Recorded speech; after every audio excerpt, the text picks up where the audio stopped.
Republic की। ठीक है, आप बता सकते हैं कि what is the difference between the democracy and republic? Anyone? No.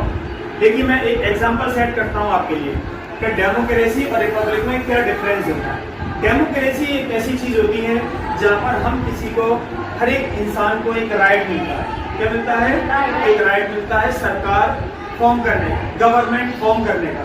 Democracy के अंदर क्या होता है? लोगों की सरकार होती है, लोग जिसको चाहे अपनी सरकार बना लेते हैं। मैं एक छोटा सा एग्जांपल देके इस चीज को मैं क्लियर कर देता हूँ। डेमोक्रेसी के अंदर ये होता है जहां पर ज्यादा जनता जिसको चाहती है वो उसकी सरकार बन जाती है ना, जिसकी बहुमत होती है, जो मेजोरिटी में होता है वही सारी चीजें हो जाती है। डेमोक्रेसी के अंदर यही होता है कि अगर मानकर चलिए किसी देश के अंदर अगर 100 लोग हैं, कितने लोग?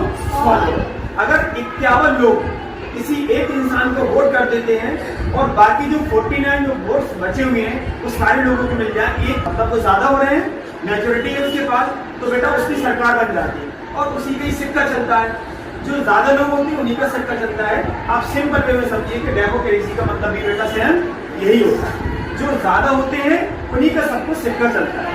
अब कहानी कैसे सेट होती है? रिपब्लिक का मतलब क्या होता है? एक एग्जांपल देता हूँ। जैसे आज हमारी क्लास बैठी हुई है, सपोज मानकर चलिए हमारी क्लास के अंदर आज 30 बच्चे बैठे हुए हैं। कितने बच्चे बैठे हुए हैं? 30 बच्चे बैठे हुए हैं। इसके अलावा एक दूसरी क्लास है, वहां पर बेटा 100 बच्चे बैठे हुए। कितने बच्चे बैठे हुए? 100 बच्चे बैठे हुए। वो बच्चे ज्यादा है, वो जो चाहेंगे, भाई डेमोक्रेसी बोलती है जो ज्यादा लोग चाहेंगे वही होगा। वो 100 बच्चे चाहेंगे कि नहीं हम इस क्लास में बैठेंगे, सर आप उस क्लास में जाइए बच्चों को लेकर, तो वो जो चाहो कर सकते हैं। डेमोक्रेसी हमारे मुल्क के अंदर नहीं। उसके साथ साथ में बेटा हमारा मुल्क डेमोक्रेसी के साथ साथ में बेटा रिपब्लिक भी है। क्या है? रिपब्लिक है। हमारे देश में कानून भी है, हमारे देश में कानून भी है। कानून ने अगर ये बोल दिया कि ये क्लास आपको दी जाती है, चाहे मेरे पास एक ही स्टूडेंट क्यों ना हो और उधर 1000 स्टूडेंट क्यों ना हो, तो वो कानून का वायलेशन नहीं कर सकता, इसलिए वो क्लास हमसे छीन नहीं सकता है। डेमोक्रेसी बोलती है कि जो ज्यादा लोग हैं जो चाहेंगे वो होगा, लेकिन रिपब्लिक क्या बोलता है कि ज्यादा लोग कुछ भी चाहें, अगर कुछ कानून बना हुआ है किसी देश के अंदर, अगर वो कानून के खिलाफ हो रहा है तो डेमोक्रेसी चीज की इजाजत नहीं है।